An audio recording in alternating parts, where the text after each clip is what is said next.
Hello besties, and welcome to our channel. And if you're new here, which you should be because this is the first video that I posted, welcome. I am Lauren and this is Miss Marceline. So this is my first video ever, so I'm super excited. I hope you enjoy it and I hope you decide to stay. But this video is going to be all about my move from North Carolina to LA. It's a little vlog type video with tips, so I hope you enjoy it. So today we are driving our first half, well, not even first half, we are starting our first day of our 5 days of driving across the country. We are splitting it up because of this little one right here. She hates being in the car. So to help her, we have got some cat melatonin gummies, or not even gummies, they're little treats. She loves them. She has tried to tear open the bag to eat some. So hopefully they help us out. I will keep you guys updated on that and give you some more tips as we go on. So we are at our first stop. I am letting her kind of roam right now. I have learned a discovery that she really likes podcasts and they help her be a little bit more calm. So that's something you would want to try with your cat. Definitely give it a shot. I think it's the talking. It's kind of soothing for her. So, I don't know. So, we made it to our first hotel for the night. And I have got to say a warning to you that if you have a pet, make sure to book at a pet-friendly place because we just had to sneak this little girl in. So, beware.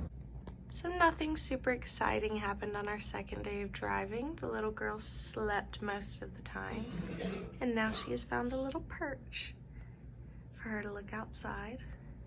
So she's having a much better day today. Little one. Oh.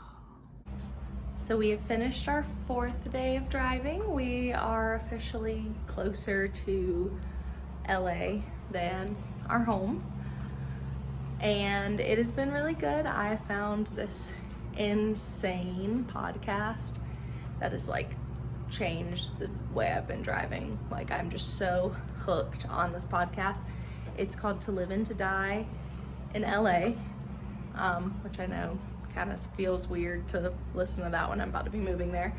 But it's really good. I'm not going to tell you too many details about it because I want you to go listen to it for yourself. It's about the disappearance of Elaine Park, and it deep dives into the story of her disappearance, and it is nuts.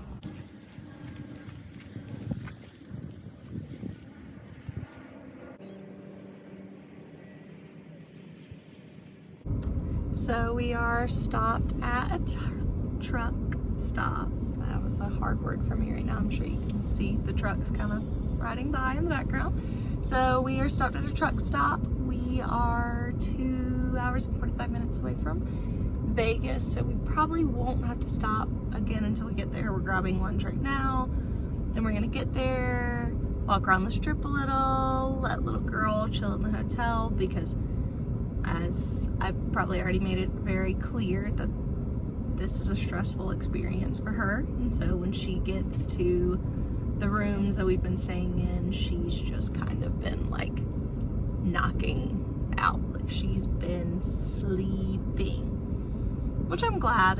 I'm hoping that that kind of helps her and calms her down a little bit. But today's drive has been super easy, and then tomorrow we will be in LA by 12 o'clock. We have our walkthrough with the lady who we're renting our apartment from. It's all kind of happening. I'm so excited. Hello. So we have officially been in LA for a few days. We've been here since Sunday. It has been super hectic trying to, get all of our stuff in, buy furniture, just kind of figure out the lay of the land because I'm coming from North Carolina and it is very different. But overall, it's been a pretty good experience. It's just been definitely a culture shock. But I did want to go ahead and talk about how much money I spent on this move because if you're watching this video, you probably are curious about that because it is an expensive move. So I am gonna go ahead and tell you all of the money that we spent. So on hotels, we spent about an average of $143 a night. We did stay with a friend one night, so I mean, if you have that option, that definitely saved us, $100. But some other options to kind of save money on that front is to book in advance. We did not, because with the little girl, we were kind of nervous, so we were gonna have to stop somewhere, or we were just kind of worried. We also weren't super set on our moving dates. So if you are super set, you've got, the time frame that you want, it'll probably be a lot cheaper to book it in advance. For food, we spent about probably $25 a day. Some ways that you could probably save some even more money on that is make sure the hotel you're booking has free breakfast. That saves you breakfast money.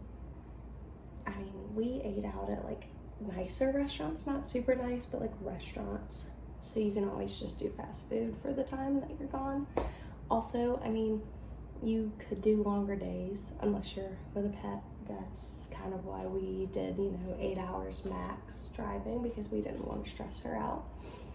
Gas, we spent I only had to fill up once a day, and I spend about $50 on my tank, 50 to 70, because I do use premium. So it depends. In the Midwest, once you start getting out towards the West Coast, you are going to have more expensive gas. But overall, I think that it was a pretty good experience, and I honestly think I spent less money than I was expecting. But there are tons of ways that you could probably save even more money. But in my experience, not getting a U-Haul was definitely worth it. So I guess it's totally up to you, but this was my experience not having a U-Haul.